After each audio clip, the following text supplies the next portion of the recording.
Hi everyone, I'm JD from Willow Journals. Welcome back to my channel. I am super excited to finally get started making a vintage French junk journal from start to finish with you guys on my channel. So the first video we will get started making the cover of our journal. In the next video we'll work on our pages and then arranging them. We'll go on to the ephemera, making pockets and things like that, and then binding, of course, and then adding all of the tags and journal cards at the end, and we'll end with a final flip through. So if you would like to follow along, you can make the same journal that I am making. All of the printables are available over in my Etsy.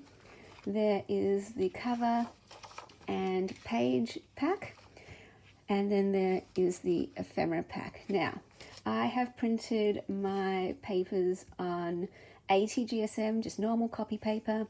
I have printed my ephemera on 80 GSM paper as well. I've printed my ephemera a second time on 200 GSM paper, so it's a bit thicker.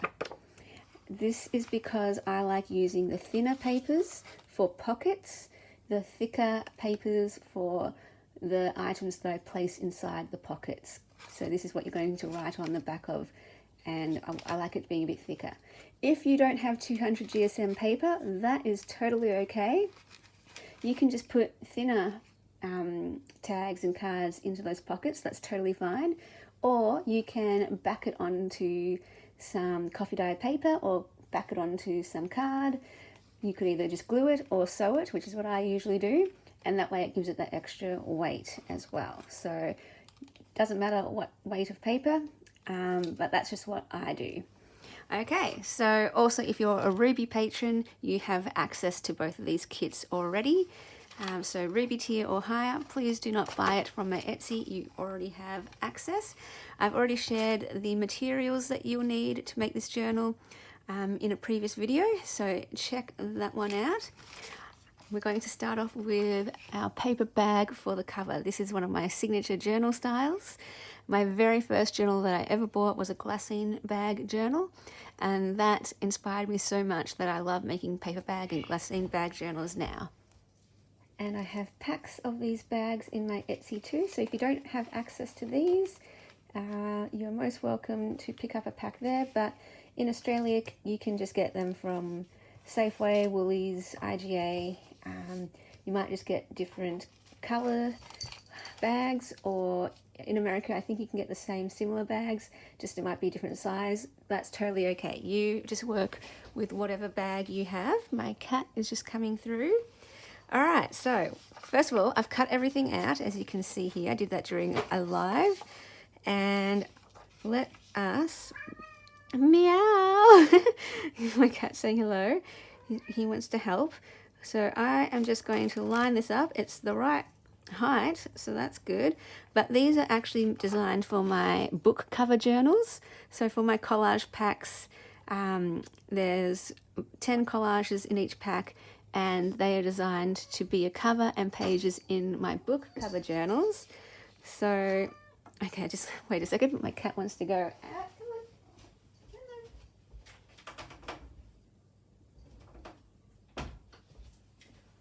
Yes, I'm doing this in real time with you guys. So it's the right height, just the width is a bit narrower with the paper bag as opposed to the paper at the book cover.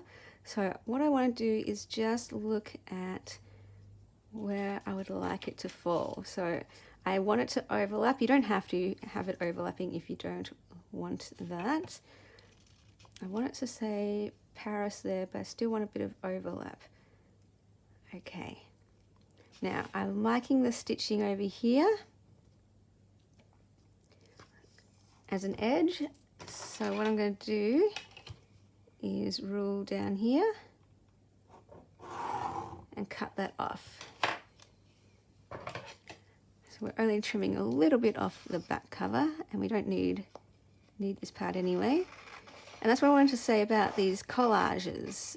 So even though they're formatted a certain size, designed for a journal cover and pages, you can cut them wherever you want. You can customize them, tailor them to suit whatever project you have. And you could cut it here, for example, and that becomes a pocket. You could cut it here, that becomes a nice beautiful journal card. You can cut them into tags. You could cut just this out and turn that into its own little tag or pocket. You could cut this part out, turn that into a pocket. So you can definitely tailor it to how you would like it. All right, I think I just like it there. I won't even cut this one off anywhere because I like that little bit of overlap just to have it be a little more reinforced there. If I don't have it overlapping, all I do is get some washi tape or some lace or some fabric and place that down the spine. You can also use things like masking tape or sticky tape, things that you just already have in your stash. And then we're just going to, I use a glue stick, a Bostik glue stick for this, because I will be taking it to my sewing machine and sewing all the way around those edges just to make sure it's stuck down, and also because I like the look of the sewing. If you don't have a sewing machine, I'd recommend using a stronger glue. A clear craft glue is what I use. So I'll show you that.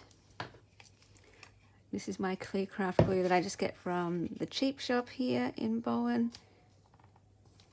And I'm just going to line this one up. And then what I like to do is get my ruler and crease it. So I do fold the bag before I start working on the cover, just so I know where the halfway point is. And then I'm just getting that line and folding it down there. So you can see there's my cover. I love that it says Paris here. I love that you can see the stamp and the writing on the envelope. That is cool. Okay, so what I'm going to do is take this to my sewing machine and I'll come back and show you what that looks like with the stitching. And then we're just going to add one last piece, one last element to our cover to have that finished. Okay, back again. Here is my cover with all the stitching. I just go all around the edges and down this edge too, so none of the edges are going to lift up. This is what it looks like on the inside. Now for the finishing touch, I'm just going to use some wide washi tape to go down the middle. You don't have to do this, but I just like it as a decorative element, reinforces the journal a little bit.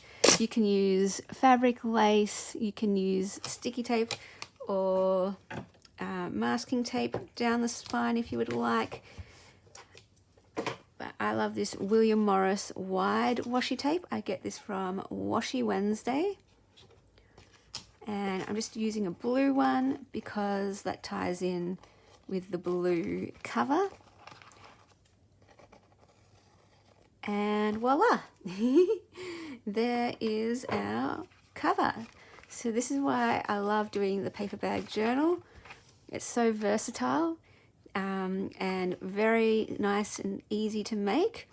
So hopefully you can follow along with this tutorial really simply and not be intimidated by making your own journal. Maybe this is the first journal you've ever made, so not intimidating at all. I love it. Paper bag journal, you can turn it into so many different things. Okay, so that is our cover. Now some tips and ideas or things. If you have a different size paper bag and it's not long enough or wide enough, the printable, what I do when that happens is I just get some lace and put it at the top. I've had to do that sometimes.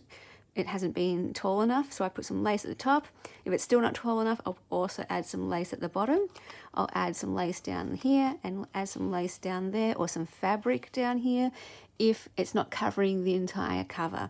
So there are ways to work with printables. Don't just be like, oh, well, it's that size, I can't work with it. No, you can chop it down. You can add things to the page. You can add some ledger or some other collage papers in the background or layer them on top. You know, you can make things work for you. That's one of the other things I love about junk journals and creating them is that your supplies with the world of junk journals are versatile. you can always make them work for you. So yeah, layering, trimming, adding, the sky's the limit in what you can create. And you could even go over the top of this if you want. You could add a bit of lace, even though this is the right size, you could still add some lace here. You could add a bit of bling, add a bit of collage papers, maybe for some texture. You can add some, modeling paste and really go to town with a stencil or something. So you don't have to just leave it there. Your imagination, your creativity, you can let that have free reign.